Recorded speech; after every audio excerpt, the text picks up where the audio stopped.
Whoa!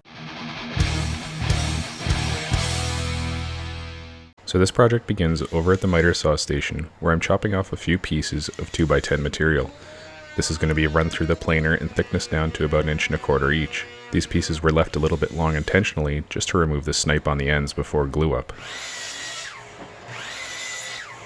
For this glue up, I decided to run the grain in the same direction for both pieces of wood. You could crisscross them, creating a kind of plywood effect, limiting the wood movement, but I wanted the wood to look the same as you looked at it from the side profiles. For this glue up, I forgo the clamps and throw it into my no-handle linear actuator vise. If you're interested, there's a build video on that. I recommend it. After the glue is set overnight, I come back with a chisel along all the edges and knock down all the high spots of glue squeeze out.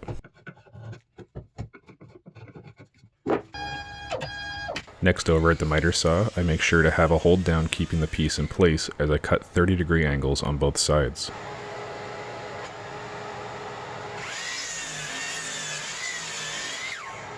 Then over at the table saw, I have my blades set up about 1/8 inch above the surface of the table and an auxiliary fence setup going across at about a 10-degree angle.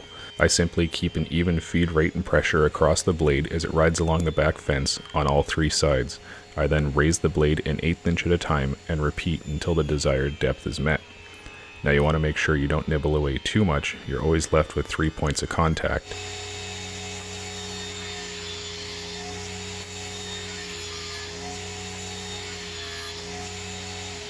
Over at the bench vise, I have the seat set up vertically. As you can see, there's a raised part in the middle where the 3 passes didn't quite overlap each other.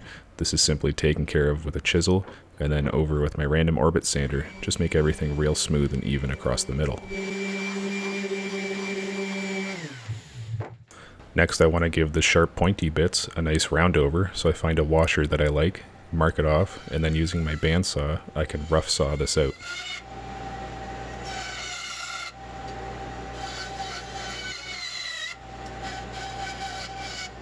On the bandsaw, I didn't cut all the way to the edges, so over at the disc and belt sander, I can flush these up even to my line.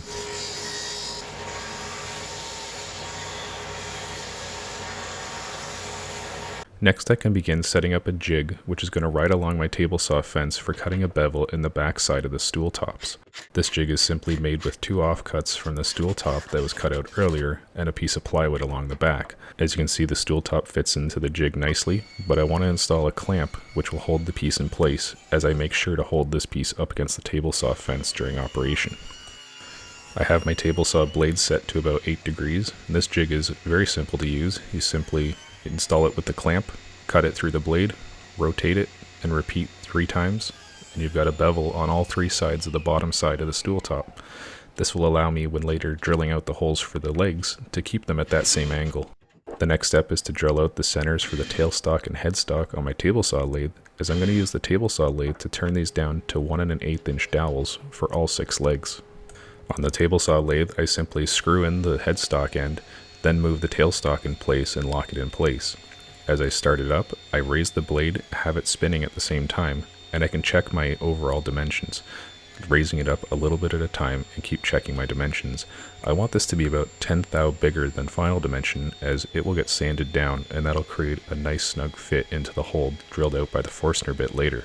As you can see, the table saw lathe is more than capable of handling this depth of cut in one pass, so the subsequent legs will all be cut with the blade at the exact same level. This ensures that all the diameters are exactly the same.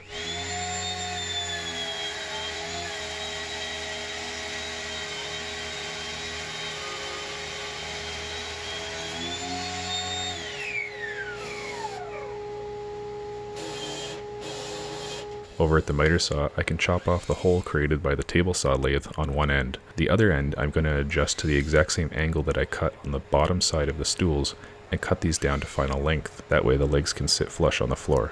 As you see, after each cut, I mark the long side with a pencil. This is going to help me during glue up to make sure the legs are all pointed in the right direction. Then at the drill press, I adjust my table to be set at the same 8 degrees bevel, and I can go ahead and mark out the location of these holes to be drilled on the underside of the stool. Before bringing over to the drill press, I use an awl to find the centers, and then I use a Forstner bit to drill out these holes with the table now set to that 8 degrees.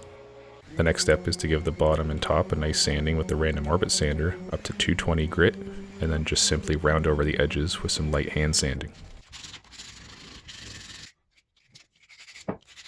The legs also get a nice even sanding at 220 grit, and now it's time to start the glue up, which is dead simple. Just put glue in all the holes, spread it around a little, and make sure as I'm installing the legs to keep that mark to the outside, pushing all the way to the bottom. Sometimes it needs a little persuasion to get into the hole, but that's good as it's a nice tight fit and the glue joint will be really strong. The stool is now complete, and the last thing to do is put a few screws in the bottom to space it up off the bench as I apply 2 coats of water-based polyurethane with a light 220 grit sanding in between each coat.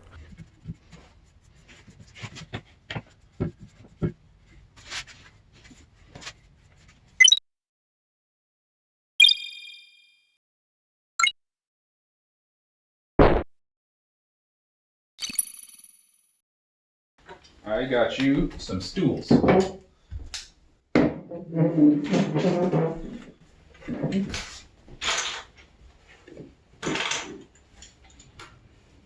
Giles, is that your chair? Yes, Do you like your chair?